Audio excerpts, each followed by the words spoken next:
This is the Scott Lumen. It's a brand new lightweight e-mountain bike that's based on the excellent Scott Spark. The Lumen doesn't just hide a shock inside the frame, but also a TQ motor and battery. Even still, it boasts a weight of just 15.5 kilos in its top-end trim, which is the lightest and stealthiest e-mountain bike that we've ever seen. So what's it like to ride, and how does it compare to the competition? Well, we've been testing the Scott Lumen over the past couple of months to find out.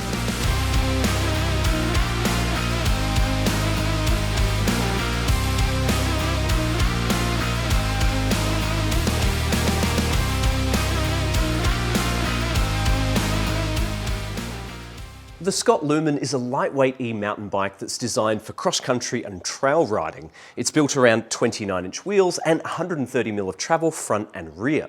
The frame is made from Scott's HMX carbon fibre, which includes the one-piece swing arm. The shock is positioned vertically inside the seat tube, where it's driven by a bell crank, which connects to the external rocker links via a splined axle. The shock and fork are then cabled up to the TwinLoc remote, which gives you access to 3 distinct suspension modes. That's descend, traction control, and lockout. It's the middle traction control mode where the magic happens. In this setting, part of the shock's air volume is closed off, radically increasing progression and actually limiting rear travel from 130 to 90mm. Powering the Lumen is the compact TQ motor and a 360 watt-hour battery, which is bolted into the down tube. You can also purchase a 160 watt-hour range extender battery, and thanks to the space-efficient frame design, it's possible to mount the range extender battery and still have room for a water bottle. Up at the top tube, you'll find the TQ screen, which displays metrics like the battery percentage, speed, cadence, and power output. There's a small controller next to the left-hand grip, which allows you to cycle through the assist modes, and you can also pair the whole system to the TQ app, and that allows you to tune the motor's support levels. The Lumen also incorporates modular headset cups, and this allows you to adjust the head angle independently from the rest of the bike's geometry. The headset comes set in the slack position from the factory, and that delivers a 65.5 degree head angle. That's matched to a 446mm reach on our size medium test bike and a steep 77 degree effective seat tube angle. One thing to note is that seat post insertion is limited due to the shock placement inside the frame. Our test bike comes with a 125mm travel dropper post, but for my saddle height, that's about as long as I could go. Out back, the chainstays are on the longer side with a 450mm rear centre length. This is partly due to there being clearance for a huge 2.6-inch rear tyre, but it also comes down to the beefy chainstay yoke and main pivot, which Scott says was necessary in order to hit the desired strength and stiffness values. Now, you won't find any flip chips on the Lumen, and it's not really designed to be run as a mullet. The frame will handle up to 140mm travel fork though, and that's something I did play around with during the test period. There are 3 models in the Scott Lumen lineup, and all of them feature exactly the same frame, motor, and battery. Now, when the Lumen first launched, the bike that got all of the attention was the top-end 900 SL model, and that's the one that boasts the incredible 15.5 kilo claimed weight. It also has an insane price of 25 grand, and that obviously puts it way out of touch of most consumers. The bike that we got in for testing is the entry-level model. This is the Scott Lumen eRIDE 910.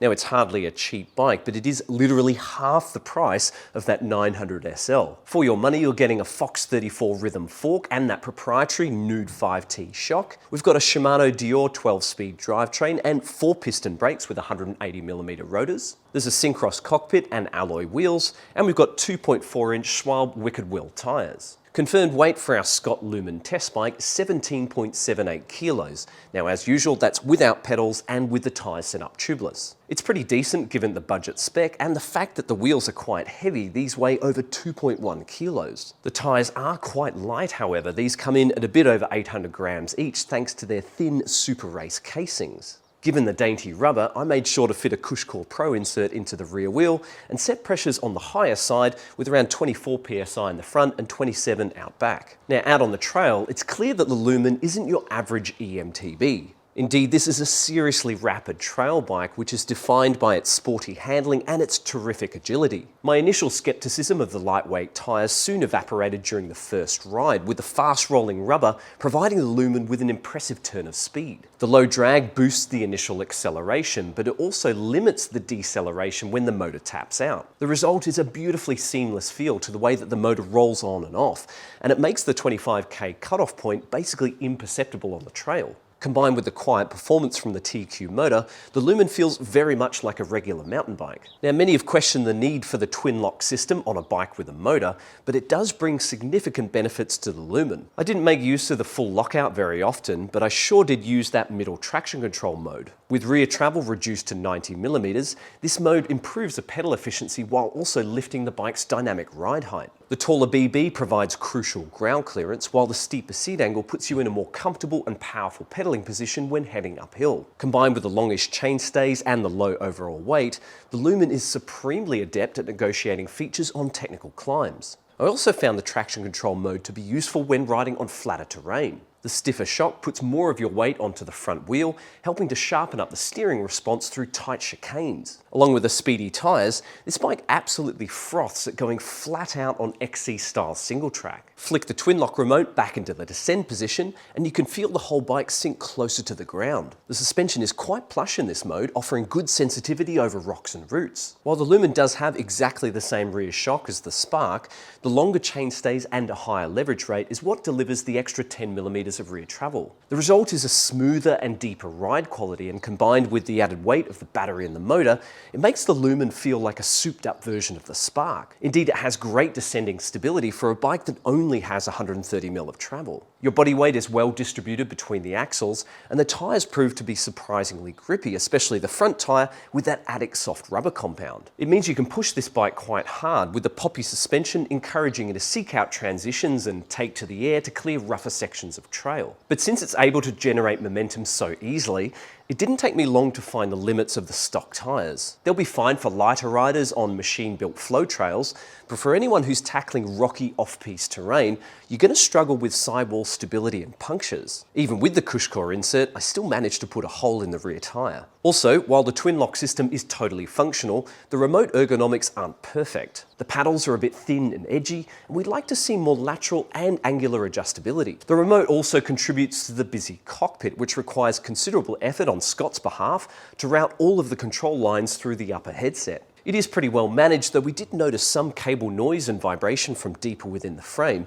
Needless to say, if you're a staunch opponent to suspension remotes and headset cable routing, this bike clearly is not for you. We'd also suggest that you look elsewhere if you're after a bike for self-shuttling. While the TQ motor impresses with its quiet and seamless performance, it doesn't offer a ton of support when pedaling up steep and sustained climbs. It requires a decent amount of input from the rider to unlock its power, but even then it never seeks to dominate the ride. You don't get a lot of overrun, which isn't necessarily a bad thing, though there can occasionally be some lag when you're ratcheting over technical features. Not helping things, the rear hub has a very slow 21-point engagement, and that can result in a lot of dead stroke before you get drive to the rear tyre. Now, you can use the TQ app to increase the motor's pedal response, but it's still important to understand that the assistance is more subtle than other motors out there. You can't rely on it to winch you up every climb, and that means this isn't a bike for lazy pedalers. Because of the subtle assistance from the TQ motor, it is possible to get a decent amount of range out of the small 360 watt-hour battery. I mostly rode in the medium assist setting,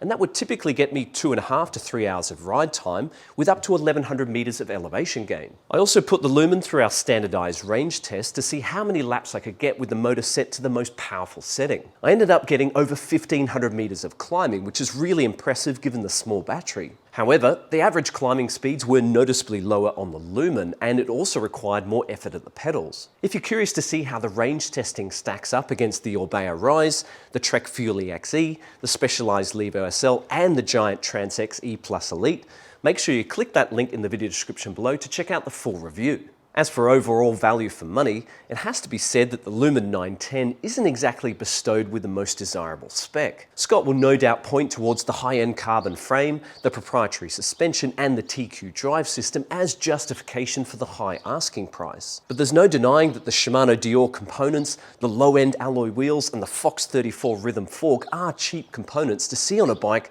that sells for over 5 figures. That all being said, the whole package has performed really well. I would like to see a faster engaging free hub, but none of the parts failed throughout testing, and there is nothing here that's really going to hold you back on the trail. In terms of living with the Lumen long term, it's worth noting that replacing cables on this bike will be more time intensive due to the headset cable routing and the tight clearances inside the frame. Some folks have been eager to point out the added complexity of replacing the upper headset bearing, but I don't think it's actually that big of a deal. Now I say this because it's usually the lower headset bearing that requires replacing first, and also because the Acros headset features external bearing shields, and these certainly proved to work well during our long-term test of the Spark. Now I'd argue that shock servicing will be more of a pain due to the fact that you have to drop the motor out in order to access the shock. Now while the whole bike has performed well, I did spend some time testing it out with some more aggressive tyres and a 140mm travel fork. I've also been riding it back to back with the specialised Levo SL, which is one of the most popular lightweight e-bikes on the market. If you're keen to know more, I've put a detailed comparison in the full review over at flowmountainbike.com. Just click the link in the video description below to check it out.